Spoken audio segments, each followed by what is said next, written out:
அப்போஸ்தலனாகிய யாக்கோபு எழுதின பொதுவான நிருபம் 3வது அதிகாரம். என் சகோதரரே, அதிக ஆக்கினையை அடைவோம் என்று அறிந்து உங்களில் அநேகர் போதகராகாதிருப்பீர்களாக. நாம் எல்லாரும் அநேக விஷயங்களில் தவறுகிறோம். ஒருவன் சொல் தவறாதவனானால் அவன் பூரண புருஷனும் தன் சரீரம் முழுவதையும் கடிவாளத்தினாலே அடக்கிக் கொள்ளக்கூடியவனுமாயிருக்கிறான்.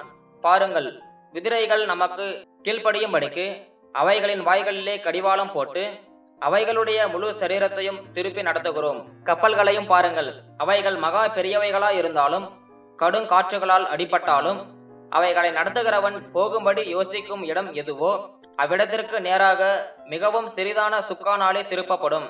அப்படியே நாவானதும் சிறிய அவயமாயிருந்தும் பெருமையானவைகளை பேசும். பாருங்கள், சிறிய நெருப்பு எவ்வளவு பெரிய காட்டை கொளுத்தி விடுகிறது. நாவும் நெருப்புதான். அது அநீதி நிறைந்த உலகம். நம்முடைய அவயங்களில் நாவானது முழு சரீரத்தையும் கரைப்படுத்தி ஆயுள் சக்கரத்தை கொளுத்தி விடுகிறதாயும் நரக அக்கினியினால் கொளுத்தப்படுகிறதாயும் இருக்கிறது. சகலவிதமான மிருகங்கள், பறவைகள், ஊரும் பிராணிகள், நீர்வாழும் ஜந்துக்கள் ஆகிய இவைகளின் சுபாவம் மனுஷ சுபாவத்தால் அடக்கப்படும். அடக்கப்பட்டதும் உண்டு. நாவை அடக்க ஒரு மனுஷனாலும் கூடாது. அது அடங்காத பொல்லாங்குள்ளதும் சாவுக்கேதுவான விஷம் நிறைந்ததுமாயிருக்கிறது. அதனாலே நாம் பிதாவாகிய தேவனை துதிக்கிறோம். தேவனுடைய சாயலின்படி உண்டாக்கப்பட்ட மனுஷரை அதனாலேயே சபிக்கிறோம். துதித்தலும் சபித்தலும் ஒரே வாயிலிருந்து புறப்படுகிறது.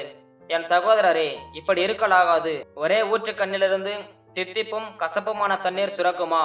என் சகோதரரே, அத்திமரம் ஒலிவ பழங்களையும் திராட்சை செடி அத்தி பழங்களையும் கொடுக்குமா?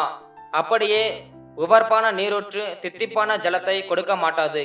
உங்களில் ஞானியும் விவேகியுமாயிருக்கிறவன் எவனோ அவன் ஞானத்திற்குரிய சாந்தத்தோடே தன் கிரியைகளை நல்ல நடக்கையினால் காண்பிக்க கடவன். உங்கள் இருதயத்திலே கசப்பான வைராக்கியத்தையும் விரோதத்தையும் வைத்தீர்களானால் நீங்கள் பெருமை பாராட்டாதிருங்கள்.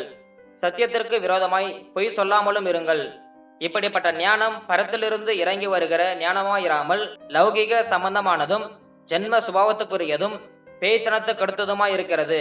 வைராக்கியமும் விரோதமும் எங்கே உண்டோ அங்கே கலகமும் சகல துர்ச்செய்கைகளும் உண்டு. பரத்திலிருந்து வருகிற ஞானமோ முதலாவது சுத்தமுள்ளதாயும் பின்பு சமாதானமும் சாந்தமும் இணக்கமுள்ளதாயும் இரக்கத்தாலும் நற்கனிகளாலும் நிறைந்ததாயும் பட்சபாதம் இல்லாததாயும் மாயமற்றதாயும் இருக்கிறது. நீதியாகிய கனியானது சமாதானத்தை நடப்பிக்கிறவர்களாலே சமாதானத்திலே விதைக்கப்படுகிறது.